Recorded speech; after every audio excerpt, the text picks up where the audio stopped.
Us record. All right, so here we go. Good morning. Good morning, Jolene. It's great to have you with us this morning. Thanks for joining. Thanks for For having me. those of you that are new to this call, this is called In the Matrix. And the whole idea of the call is actually to give you access to the experts that can help us navigate through money management, money mindset, and money motive. For those of you that know the matrix, and Jolene knows the matrix, it's when these three realms converge: money management, money mindset, money motive, that we actually finally come to master our money, even through COVID. So this works on our personal side, and it also works on our business side. And so I am thrilled actually to have Jolene here today, because Jolene, as you all know, this is why you registered for the call, Jolene's here to talk to us about leveraging our introvert and or extrovert during times of crisis. So Jolene, welcome. Jolene is, she is an extraordinary extrovert herself, and we'll speak to that in a second.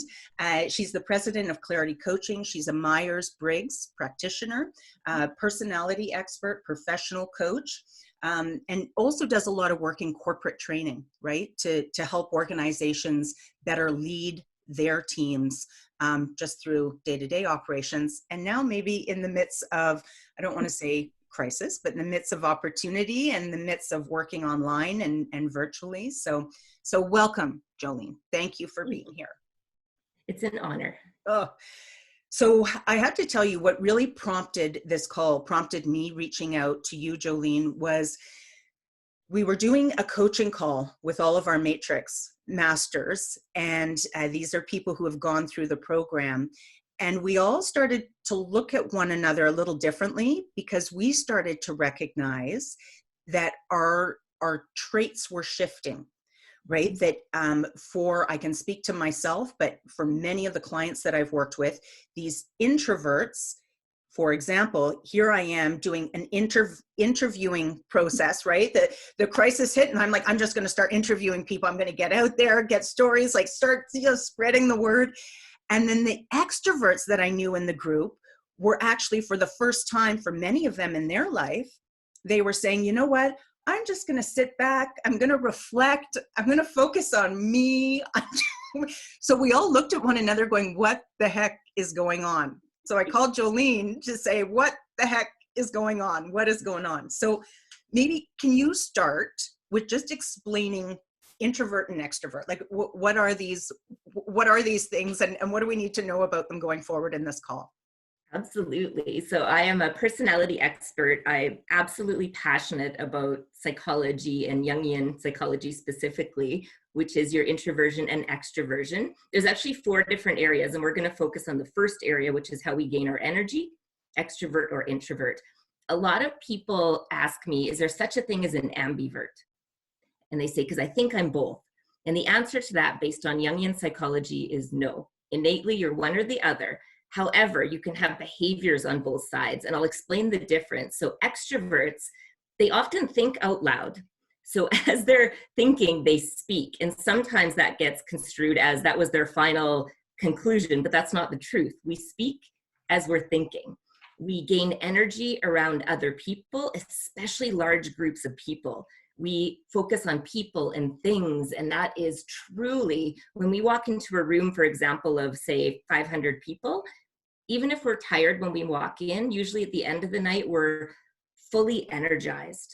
So that's a big difference when I flip over to introverts, because they gain their energy with fewer people, usually one-on-one. And when they know that person very well, they can open up quite easily. But if you throw them into a group of strangers, such as a networking event, they lose their energy fairly quickly. And usually by the end of the night, they're at an all-time low for energy. And I've studied this for 7 years straight, and I find introversion fascinating. As an extrovert, I have a lot of introverted clients. So I've been practicing their behaviors and studying how their brain operates. And it's fascinating because introverts need time to reflect and process. Hence, they have a calmer presence about them. Usually 24 hours before they come up with great feedback or questions when a meeting takes place. Whereas extroverts, their short-term memory is brilliant. Hence, brainstorming is so fun for extroverts. Just throwing out topics immediately, coming to a conclusion and moving on is easy for extroverts, whereas it can be rather stressful to an introvert. So there's much more. I could go on for an hour about the difference, but that just gives the highlighted areas. Okay. So, and as you're talking, I'm chuckling because I'm hearing myself, I'm hearing, my daughter, I'm hearing you, and it's interesting to see where people fit. So I'm curious on how, because you do a lot of study of the brain as well, right? So our brain function, and if we think about the three pieces of our brain specifically, how do the introvert and extrovert, how do those, can we call them personality types? Because I know that's what you refer to them as, personality types. Yeah, okay, preferences. Yeah. How does that tie in to brain function? Is it a part of our patterning? Is it part of our early programming, or is it wired in there somewhere differently? So that's a really great question. It's definitely programmed in how we process information. The brain structure is actually different with introverts and extroverts. Hertziger psychology covers that a little more than Jungian psychology. But you will notice, even with small children, introverted children often are very comfortable and calm playing by themselves, for example. Whereas extrovert children, even at a very young age, they often want you to watch them play, or be in the room, or be engaged with them at all times, or they go a little stir crazy. So even at a young age, you're going to see quite vast differences. And we're actually more extreme in our personality type when we're younger, because it's who we are, and we're often very stubborn in that. But as we get older and more mature, we start to flex, we start to practice new behaviors and see benefit to living in the other world. And then we create those neuron pathways, those behaviors, those habits in our brain. And I do find as people mature, they often become mid-zone in some of those behaviors, just naturally. So then this is why in your quote, because in the work that I do, as you know, we do the money type quiz, right? Where you can be not one, but many of the 8 money types. And I do know that those can change. Yes. But those are based on patterns, right? So you're saying, and this is why, so it sounds like the introvert and the extrovert are more a matter of nature versus nurture. And this is, there's the pug, sorry. And then this is why your quote, where you said we can change behavior, but we can't necessarily, or maybe that's me, trying to go on both sides there. We don't change that personality type. Exactly. Yeah. And I don't know if you guys can see this. I printed something out, but this just shows at the top here. This is 2 of my clients. The top client, he is an extreme extrovert. All 5 of his extroverted behaviors are 5 out of 5. Okay. And the client at the bottom, she is an introvert, but you can see she's actually a 3 out of 5 on expressive, which is an extrovert behavior. So that's a behavior she's worked on for many, many years. So you might guess her as an extrovert if she were out in public, but she still loses energy just like an introvert would. But I just think it's so cool that you can actually track your behavioral movements over the years. I'm becoming more intimate versus gregarious in my 1 behavioral shift, which means fewer friends. And I don't need to be out anymore every night like I did in my 20s. I'm much more calm and introverted as I age. Well, that worked well for you here through COVID, Jolene. So actually, it's really cool. I have this is I'm an extrovert. I'm just very excited most of the time. And this I bought to have in my office. You still be here now. Beautiful. And I miss networking so much. I'm not going to lie. That is probably 3 to 4 times a week. I was at a networking event. I love meeting new people. They're intriguing. They're fascinating. But this is calm. And I haven't had a day off since December before COVID took over. And I'm relishing in the calmness, and I'm working on projects that I've never thought I would have time to do. And because of your course, and I just have to put a huge shout out to the Money Matrix, the 21-day challenge, I am at a better financial situation this year than I've ever been in my life because of all of the tools that I took in your course, all the work I did. And I think having all of these tools in place is the best thing we can do for our coping strategies right now. Well done, Jolene. Well done. So So this I find fascinating because even so, we're talking introvert and extrovert, but even our external situation, just as you mentioned it. So what I have been noticing for myself as well is it seems that the extroverts now are finding themselves that I've never been in this place of calm before. Everything's so calm for me. And the introverts, myself included in this, it's like it's never been busy. Like it's like go go go. It's like 18-hour days. So tell us what's happening now that we know what introvert is, what extrovert is. And I'm curious, and I'm sorry I didn't build a poll. I should have built a poll for this to see if you want to throw it into the chat. I'd love to hear what all of the participants are seeing, if they are noticing that they have switched, because I've been seeing it everywhere. So tell us what's going on, why it's switching. And there's pieces of it I love, but sorry, we'll get into that after. So tell us why it's switching, why the world's axis is just flipped upside down on us. So I don't know if everyone saw when I put this up, but I'll just read out the behaviors on both sides, just so it's clear. Introverts, here are the 5 behaviors on the introversion scales. Receiving, contained, intimate, meaning fewer friends, reflective, and quiet. The extrovert behaviors: initiating, expressive, gregarious, active, and enthusiastic. Depending on where your behaviors fell naturally, what happens under great stress, acute stress, is we actually flip our personality type. And in Jungian psychology, it's called in the grip. And what happens is there's an actual loss of blood to our brain in that moment. It's like the fight or flight kicks in, and we're not firing on all cylinders. But what happens is our inferior function, which is your least favorite part of your personality, comes to the surface, almost like Jekyll and Hyde. And so you will see it's almost unconscious when it comes to the surface. And some people don't even know that it happened until it's over. And a good example would be if you've ever said or done something inappropriately, and then afterwards gone, I don't even know what came over me. I couldn't control it in the moment. That's called in the grip. So when we flip our type drastically, now the cool thing about the behaviors, if you practice, and I know you've been practicing extrovert behaviors for a long time with getting out to networking events. You've forced it on purpose. And I did your profile in 2017, and all of your behaviors were on the introvert side. But if you start practicing behaviors on the opposite preference area, when acute stress happens, it's not as elevated, it's not as exaggerated, and there's a calmness. We can easier flex between the two. So often under acute stress, if you're mature in your type, you've practiced different behaviors, you will actually not be affected as much as somebody that has ignored that side of their personality. So in the grip is what it's called. But here's the cool thing about stress. A little bit of stress is really good for you. It actually exaggerates your strengths. And we can all relate. We wouldn't get out of bed in the morning and go to work if there was no stress, right? A little bit. It creates courage, it creates resilience, and we move forward. Sorry, can I just ask there? It exaggerates your strength. So you're saying that that little bit of stress exaggerates so if I'm using you, for example, as an extrovert, it would exaggerate a little bit of the extrovert, one of your strengths. Okay, I'm with you so far.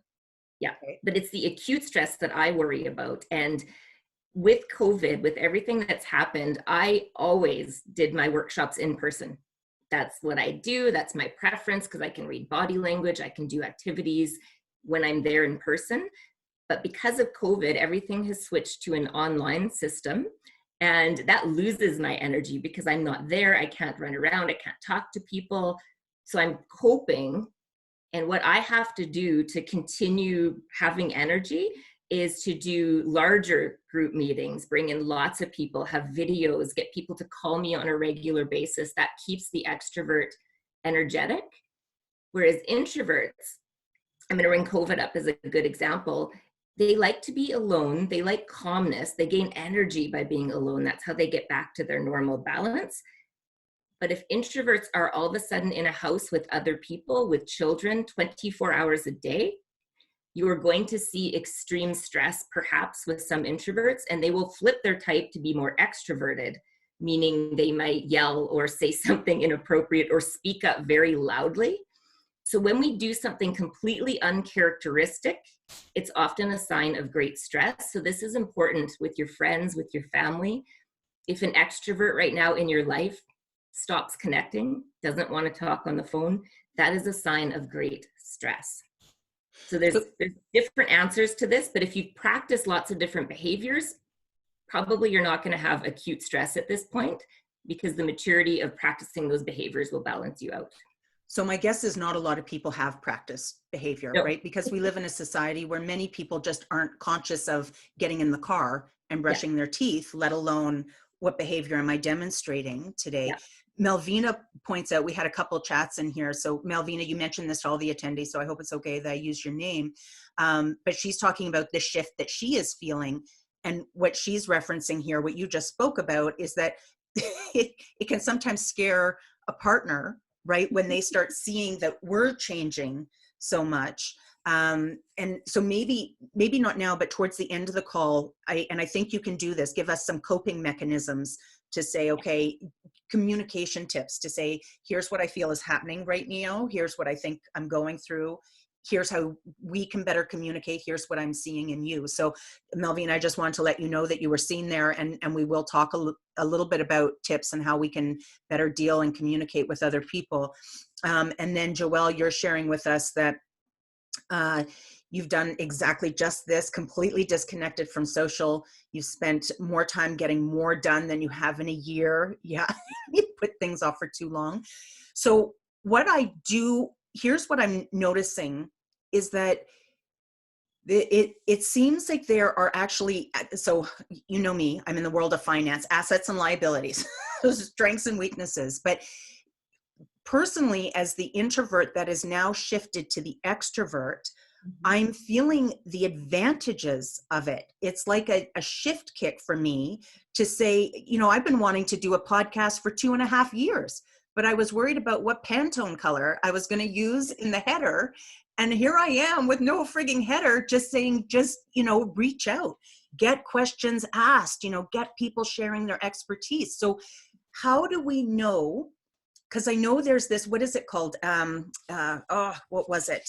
Is it deliberate calm, where pilots actually get specifically trained in the middle of an emergency? How do you center yourself so you can see what you're doing and know that you're in the middle of panic, but that you actually do differently? So how do we start to understand the differences between the introvert and extrovert, and then understand which actions or behaviors are assets and which ones are liabilities? I know it's a loaded question, and to walk around your house all day going, is this an asset or a liability, a strength or a weakness? Any insight on that? And then I can see there's some questions in here. So you answer that, and then I'll get to Debbie's question here. Go ahead. Liabilities, yes. Actually, when I do personality profiling, and recently I've done a lot of stress management coaching based on that. Just because you scored a 5 out of 5 on a specific behavior, it means you've mastered it. My second question is always, is it serving you right now in this situation where you are in your life? Is it serving you? And I'll give a quick example of that just from a different area of personality. I have a client who was very feeling in her preference, meaning high compassion and just, you know, high empathy, but she had a behavior on the thinking side, the opposite side. She was a 5 out of 5 on tough. And I said, is that serving you right now? And she said, well, I was asked to never come back as a volunteer camp coordinator. Right? So regardless of your personality type, and that's why I really focus heavily on the behavioral side, is it serving you? Right now, during COVID, I've been home for so many days. I don't even know what day it is anymore. I'm forced into being an introvert in essence. So I'm living it and I'm fully enjoying it and forcing that. I'm like, what would an introvert do? They like calmness. They get energy by being calm. What have I always wanted to do if I actually had the time and I could focus? And I mentioned before you started recording, just for fun, I'm getting certified in neuro-linguistic programming. I bought 2 body language courses, a positive psychology course. I'm going to write a book, and I've never had the downtime or the focus, the calmness to actually write a book. It's been in the back of my mind. I put it on a vision board, but that is the time that I'm really relishing in the introvert world right now, and I'm enjoying it. But knowing your natural personality type, I'm going to go stir crazy pretty soon unless I'm doing videos with you, for example, or phone calls. Every night I call my mom or my sister. If I'm not feeding the natural part of my personality type, it's more likely that I'll have those exaggerated reactions. And that's not good for my boyfriend, right? So we really have to take accountability for our actions. And an activity that I like to do in workplaces, and they usually have their stress management reports, which gives more strategies and remedies. But tell your partner, tell people that you're working with, what are your stressors? What are your triggers? And what signs should they be watching for to know that you're really stressed? And how can they help you through that before it actually occurs? That is one of my favorite activities for personal and professional relationships. So sorry, Jolene, can we just repeat that? Because there was brilliance. There's brilliance in everything you're saying, but there was a nugget in there. So it's about us sitting down and understanding what our stressors are. So what causes us stress? Although I think many of us are feeling stress right now, so we know we're in the middle of stress. But now you're suggesting what is the effect of that, right? Like, what do we typically tend to do? What might be some examples of a stressor? So an example for me, most people know me, I'm super enthusiastic, I'm really positive all the time. So if all of a sudden I started to critique, be negative, be mean, or even nasty, that would be a telltale sign that I'm under great stress. Please don't take that personally, but here's what you can do to help me calm. Maybe leave me alone, maybe talk it out with me. My poor boyfriend, we've been dating 2.5 years, and 6 weeks into dating me, I did his full Myers-Briggs profile, his stress profile, our love languages, so appreciation styles, and we haven't had a fight. And it's because I know his triggers. I know how not to press his buttons. I know when he's stressed, what are the typical signs that he shows based on his type. And I think if you can just have a deeper understanding of those around you, you're not going to take offense as easily and often during what's happening right now with COVID. Do you know of any free online resources? I know love languages. I think there's a free quiz you can take, right? To show you how you most appreciate, you explain that, you're better at. Yes. So they used to have a free workplace version, which they deleted, and now you can buy it. It's only about $11 a person. I can definitely send you that link. Okay. But the 5 love languages, if you go to the website, that's appreciation styles in personal relationships, which can be directly applied to the workplace as well. And it's free. It takes about 5 minutes. And this is something that's really important, just as important as personality types, is knowing someone's appreciation styles and how to really help them through a rough time. Okay. And then any other online quizzes or tools to help us identify what our stress trigger might be, our reaction to that? Yes, I will send you another link as well. It's from HeartMath. It's a website and it's free. And it tracks you in 5 different areas and gives you a score out of 100 on resiliency, where your stress is at this moment. I usually do it every 6 months just to track where I'm at. Okay. And that one is also a free resource that I give out to my clients. Beautiful. Thank you. If you're open to sharing that would be valuable. So we sit there, we understand what causes us stress, and then we understand what that would look like the outcome of that, the symptom of that, effect of it. And then we communicate that with our partner to say, when you see me behave in this, or this, action, then here are steps. And then I guess it's a plan to say, here's the steps that we can take to just better show up for each other, give each other some space. Any suggestions on what steps you would take if you start to notice somebody going into their default stress mechanisms? There's definitely each personality type. There's 16 personality types. They all have different stressors, different triggers, different coping mechanisms. So it's a really cool breadth of knowledge I have on that side of things. But for an introvert, for example, if all of a sudden they snap at me or say something inappropriately, number one, it's on me not to take that personally. And something you can say to somebody, if you're even in a workplace, is, wow, this is uncharacteristic behavior for you. I know it's not your intent to upset me. Let's have a discussion.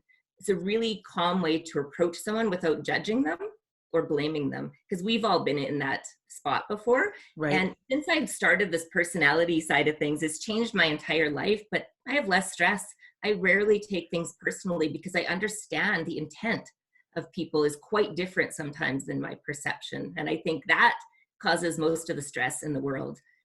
And social media, we talked about this before, stay clear of it as much as possible, because even just reading the comments on Facebook, it's exhausting. It's almost traumatizing to read what people are saying to each other. So I try to stick to just, Trudeau speaks once a day, or CBC has a post once a day, and I try to disconnect, because then my emotions get out of control at that point, and it's not necessary, and it doesn't help us focus very well on the work that we need to get done. Yeah, so true, so true.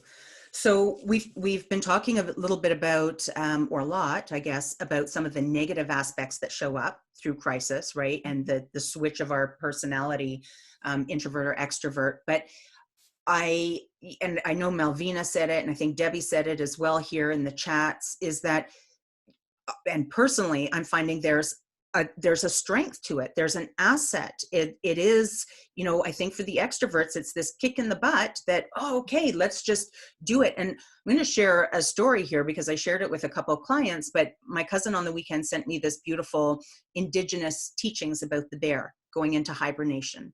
And that the bear does this every year, and they do it specifically so that they don't spread disease, so that the food out there is for the other animals. And they actually go into hibernation in a place of, yes, okay, this is a retreat. It's for me to relax. They embrace the process.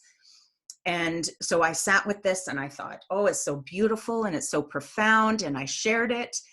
And then I sat there and I'm like, this doesn't sit with me as the introvert, because I have actually been feeling for a good portion of my life. And the work that I do, and I've been struggling for years to find my voice, because I don't want to offend anyone. And I don't want, it's always about, the intention is always good, but the worry about offending people.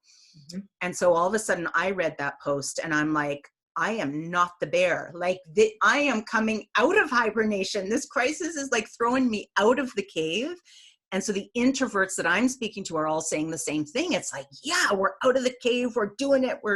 So how do we, so I'm curious, and for everybody listening, how do we start to, I know you talked about, does it serve us? I know sometimes in our brain and our short-term capacity, we're like, this is the best idea ever. So let's just say we go through that process and we're able to identify that, yes, this is a behavior that is going to serve us. It serves us, it serves our community, sharing information, they do with it what they need to. How can we then, obviously I don't want to say go, this is my A-type personality, we go as hard and as fast as we can with that, and we seize it, and that's me, and I know that's my behavior type. But how do we leverage that, or how can we start harnessing that so that when our brain actually senses, okay, it's going to be okay, even if this is 6 months, right? We're out of the acute crisis or stress, as you mentioned. How do we then, can we start to turn it into a behavior so we can carry that forward with us through COVID? Absolutely. A good example, before I became an entrepreneur, I always had a stable job and a stable paycheck. And you and I had talked about this through our coaching in the past, and I really like stability. And when I became an entrepreneur, there's no planning. It's crazy. You don't even know when your next paycheck's coming. And I thought I was going to burn out in the first year.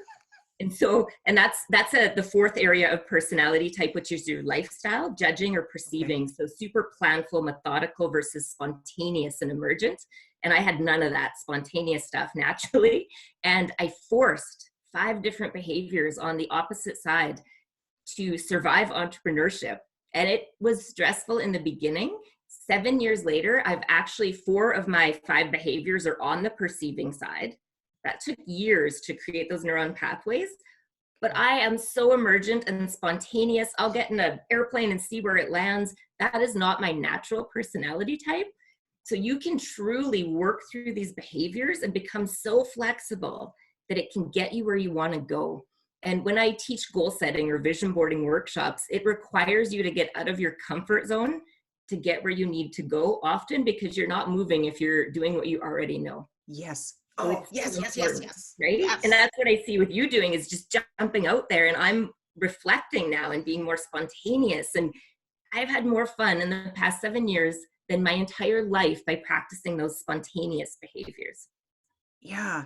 So I think it's still on the extrovert side that I can see how it serves people, the extroverts that are now introverts, to take that moment to reflect and to process.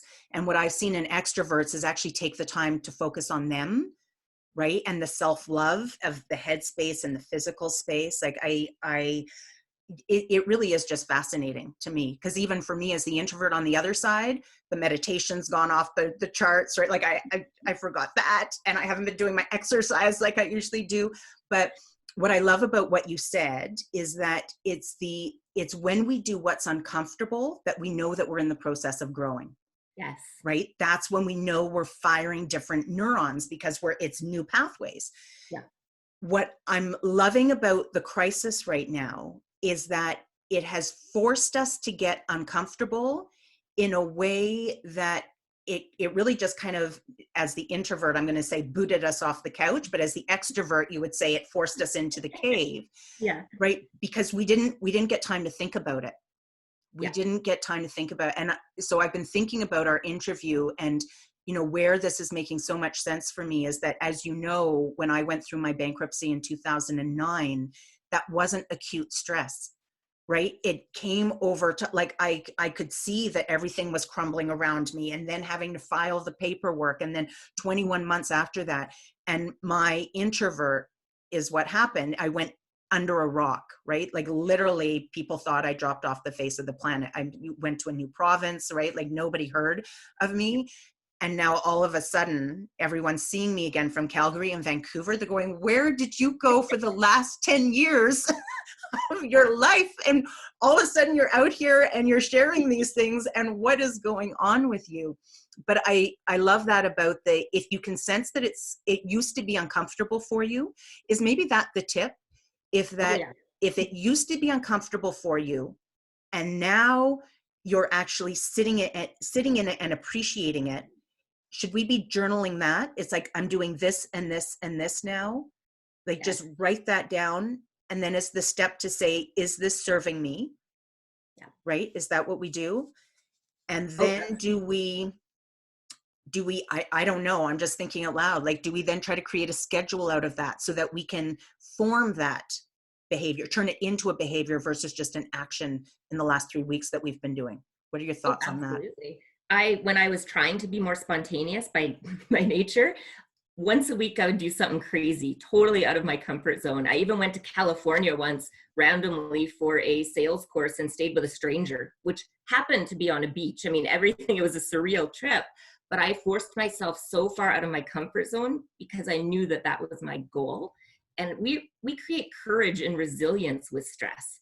And that's what's keeping me calm through this whole process. Yes, 70% of my speaking engagements have canceled because they're not allowed to have conferences, right? That makes sense. So pivoting, knowing that I've been through crazy situations in the past, we know what we're capable of based on our past. So to harness that now and to know that you are strong enough and resilient enough to work through anything, I think is so important. The self-talk, right? And you talk so much in your course about that. And I truly appreciate your insights and your knowledge, your depth of knowledge, because that really helped me with my inner language going through your course, not just in the money sense, but in who I am. So again, I just wanted to throw out there that your course, I guess, partnered with personality type is why I'm so calm now. Oh, well, thanks for that, Jolene. It's a lot of people get motivated by money, but as you know, you come through it and it's everything, right? It's time, appreciation, love. It's all the same thing because our brain is just wired a specific way, and the decisions that we make all come from the same place.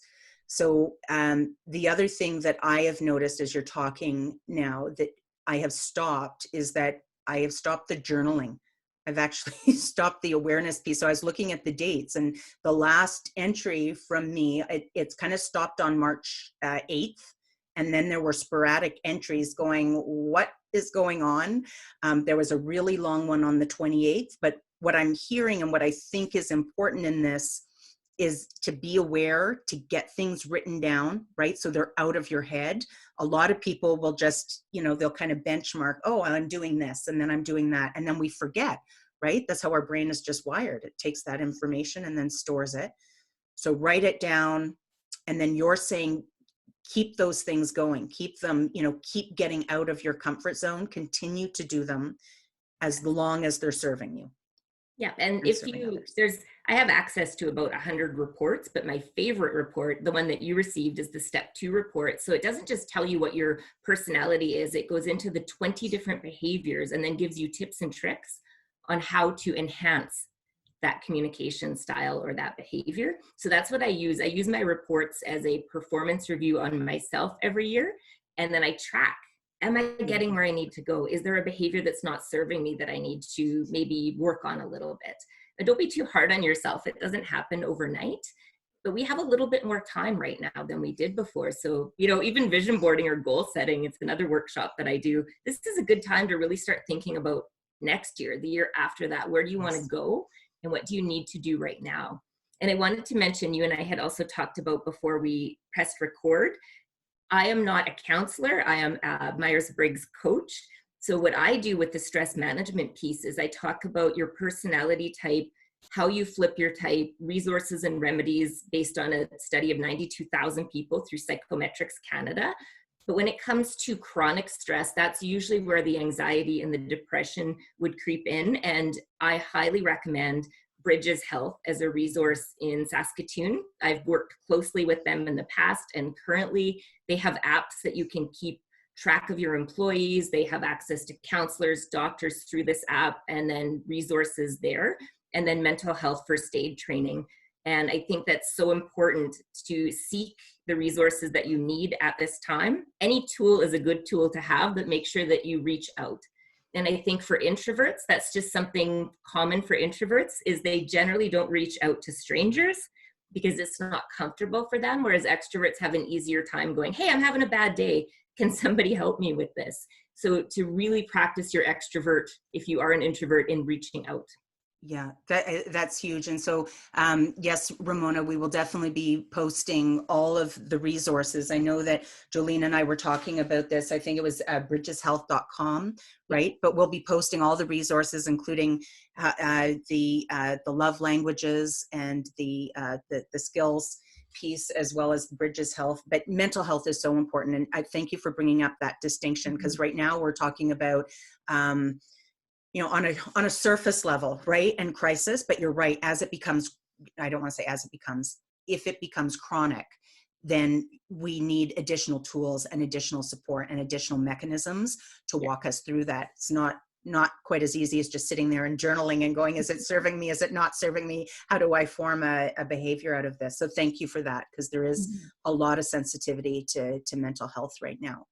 So you touched on too, as we kind of work towards the end of the interview. I'm curious, for those that are on the call, and I know there are people on the call right now, and I'm just looking through the list here that are managing teams. I suspect a lot of people on this call are probably self-isolating with a partner or with kids. And so I promised that we would circle back to understanding how to show up for our partner through times of crisis. And I know you mentioned having the conversation around, let's understand how we react so we can spot it in each other and then have a plan in place. Any other feedback, or how to manage our employees through this, through team meetings? What can you give us there, Jolene? I've been doing my online workshops in the last week. Luckily, I have the privilege of knowing people's personality types while I'm talking to them. That helps. But just assume you have a mix of extroverts and you'll have both, right? Introverts and extroverts on your team. Make sure, if you're going to do brainstorming, this is with a partner or with your work team, that you give notice ahead of time for introverts, at least 24 hours or a few days if you can. Tell them the topic that's going to be brought up, if they're going to need to speak, because then they can mentally prepare and then they're ready, and then you're not causing any stress. But extroverts, again, their short-term memory is brilliant. So they tend to brainstorm, let's come up with an idea right now on the spot, and then decide and move on. that doesn't work for introverts. That's not how they process information. And if you're doing a roundtable discussion and there's a lot of people, I had 11 people on a call, I make sure I don't forget about the introverts. And I actually had a list in front of me so that nobody's forgotten about, because some of those online platforms, I really like Zoom because it shows everyone's video, but some of them just shows the video of the person talking. Right. And you hear voices, but you don't know who's talking. So make sure you have a list. Don't forget about the introverts, because it's not comfortable for them to be on the spot, especially if everyone's looking at them. So as much notice as possible when doing team meetings is appreciated. Okay, so this brings up another interesting question, because I had a call yesterday. It was a three-way call with a financial institution in Alberta. I know both of the women quite well. And the one who was an extrovert, typically, on the call, she couldn't process her thoughts. And she was actually quite verbal about it. She's like, I have no idea what to say. I don't know. I'm not going to sound rational or logical. So I'm going to turn it over to my colleague, who is typically the introvert, that just said, okay, so step one, we're going to do this. So should we be mindful of that too? That if we know that that they might just do a total flip on us? I know it's a lot to think about in the midst of trying to manage our family and school and budgets and grocery lists and menu plans, but it's just, yeah, what are your thoughts on that? Be prepared for the flip? Do, and give grace. That is my number one tip. The platinum rule is what I teach in every single workshop, and it's treat people the way they want to be treated. Give grace if they're acting out of character. I think that's the best thing we can do for everyone in our lives right now, because we don't know their personal situation or their emotional state at that moment. Beautiful. I think that is extremely profound. I think that that message too about sometimes for us, I remember, so my daughter goes through a Montessori program, and her conflict resolution skills in kindergarten were seek to clarify intention, right? And so that took, the parents through always clarify intention. So I have been noticing too, even if I say something or do something, because my intention is not to offend, and that's what kept me fearful for decades, is my intention is this. My intention is to show up and to serve and to provide you with this information. But I love that piece as well, is that if on the other end, on the receiving end, if people are shifting and changing in front of you, instead of you having to have the answers and figure everything out, that question of what do you need right now? Yeah. Right? Instead of having to, are you the introvert, the extrovert? Have you flipped? What are you doing? Where are you going? What do I do? Just that question of what do you need? What can I do for you? Right? I think it was so powerful. Well, thank you. I think, there's a lot to our brain for sure. There's a lot to what we're experiencing right now. You've made, and it's, as I don't know, were you watching the chats come in here, Jolene? No, I can't see see people them. who did put in the chats. Everybody's flipped. And I'm seeing a lot of people talk about the fact that they're really appreciating this other side. So, kind of what I've taken away from this, understanding that we're in the grip, right? Then understanding what are the actions that we're kind of in the middle of. What are we doing? Are they serving us or not serving us? And if they are serving us, recognizing that if they were uncomfortable to start, that's probably a good indicator that this will serve us going forward. Yeah. And so to be aware of that and make it a behavior, or turn that into a habit as often as possible, maybe even almost scheduling it in. Yes. Maybe not. I don't know. That's my A-type personality again coming out. Sorry, everybody. Sweet, Tanya. Get it done. Put it in there. I'll stop. Because that's not the extrovert way. The extrovert way is just chill, right? Okay. Are there any questions that I didn't ask you that you want to kind of talk about or answer, or anything I didn't ask you that you think is really important for entrepreneurs or people in general? We've got a lot of people on this call that aren't necessarily entrepreneurs, that they can take away from this call to make their life better in the midst of COVID. I think that we're more courageous than we think we are, and being scared at this time is normal. And how we're going to process through that is to be productive, to focus, to watch as much good news as possible. You know, there's always, Mr. Rogers said, if you look for the helpers, you're always going to find them. I really liked that quote, because there is a lot of good out there, and it's where we put our focus that matters. How we treat other people during this time is, especially as business owners, that's going to come back at us. So giving grace to your clients. And I liked the post that you said to check in with your clients. My clients are so phenomenal. They've been checking in with me because I'm an extrovert to make sure I'm okay. And it was actually my client's idea to do refresher courses, to do the stress management course online. And we hand delivered reports to doorsteps to accommodate physical distancing so that nobody was in the same room. And I think your clients, your friends, those that you admire the most, keep them close to you. My goal for 2020 was stay close to those who feel like sunshine. And I think that's more important now than ever. Was that your goal before COVID? Mm-hmm. That was my quote for all of 2020. Beautiful. Well, how perfect was that, right? Wow. You had just mentioned something there that so sorry, I'm just going to come back to this because we have a little bit of time. So Marty Park, we had interviewed him. Now it's a blur. I don't think it was last week. I think it was the week before. And so he was the one that shared this quote that your care and compassion now becomes your brand legacy when this is done, right? So that speaks to your point about show up for your clients, call them. You're getting those calls, which speaks to the podcast, or not the podcast, the interview we did with Jill Souter. See, I'm already, I'm already future based and my mind is like jumping. I can see those Pantone colors just popping out now. But she spoke to, and I found this was so profound too, is that the questions, like when we show up for the client, not needing to have all the answers, meeting them where they're at and asking them what they need, because it's in that conversation of them telling you what they need that allows you to better understand, just as you had mentioned, how you might be able to pivot your products or your services. And what I'm loving about COVID, all this other stuff with our introvert and extrovert flipping, is that this is what business was always meant to be. We were always supposed to build a business that was about what solutions can we provide for people. So I'm finding it's like clearing out all the chaos and the clutter and the noise around our brand needs to look a certain way and, do all the market research. And it's just, how do we show up powerfully right now for people? Yeah. So thank you, Jolene. You mentioned the resources, and so we will post that. Are you comfortable with people reaching out to you now? If they have questions about our conversation and are looking to chat with you a little bit more about it and better understand what you do, are you okay with that?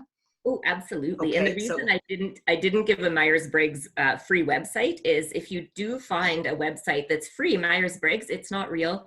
It's not based on Jungian psychology. So there's no free resource out there that's actually based on Jungian psychology that's going to give you your true type. So just be a little cautious with the free websites that you do find at times.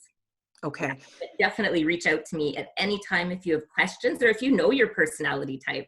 I can give you some tips and tricks on that as well. Flip-to-do. Okay, so I will post your contact information then in the blog, which I'll email everybody on this call so that you've got those links. And are there any programs specifically right now that you're offering for small business owners? Yes, I am still offering my full day communication workshops, which help you understand the preferences of your teammates. And as a follow-up, this has been really popular, is the stress management reports, which talk about in the grip and how to help your coworkers through those tough times. And those can be used in marriage too. Those reports are universal for all relationships.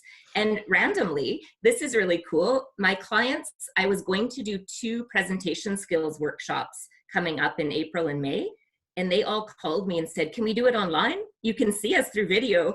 So we're doing that. I'm going ahead with the presentation skills workshops, and the Chamber of Commerce on May 27th, we're going to do an online networking seminar, and we're going to do breakout rooms. So we're going to give it a shot. We're going to pivot.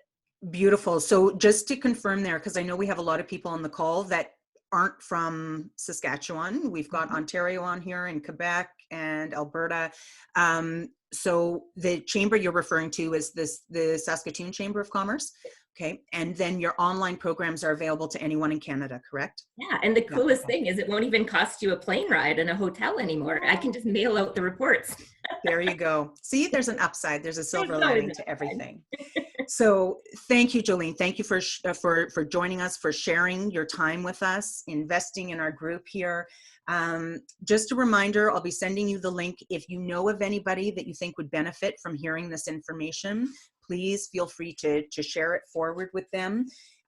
Just a reminder that tomorrow in the Matrix, we're actually speaking with another good friend of mine, Julie Scoff, who it's quite interesting. She's from Georgia, Atlanta, and she'll be joining us from sunny Georgia, where it's always nice to speak to her because the birds are flying behind her and the trees are, you know, going back and forth. But she's going to be sharing with us the shift kick. So it's interesting because now we know our introvert and extrovert, and for those that are still kind of in crisis mode and not exactly sure what to do. And really it's for those people that are paralyzed in fear right now, that are thinking, I have no idea. She's going to walk us through 3 steps that will allow us to kind of recognize and be aware of what's happening. So she's on tomorrow at 9 a.m. and then Friday at 10 a.m.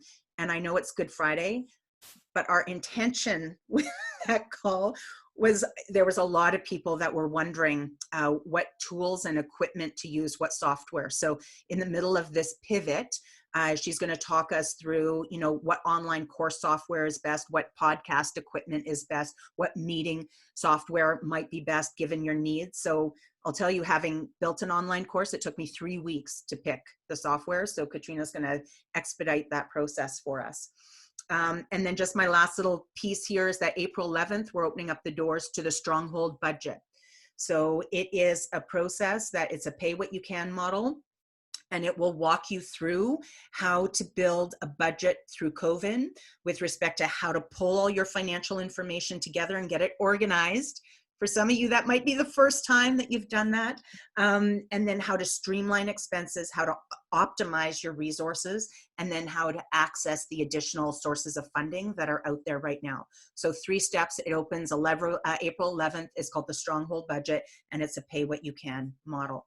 So thank you for letting me get that little window in. Thank you, all of you, for joining in today. Thank you for the chats. We'll make sure that that's in there as well. Some great feedback. Thank you, Debbie. High fives to you.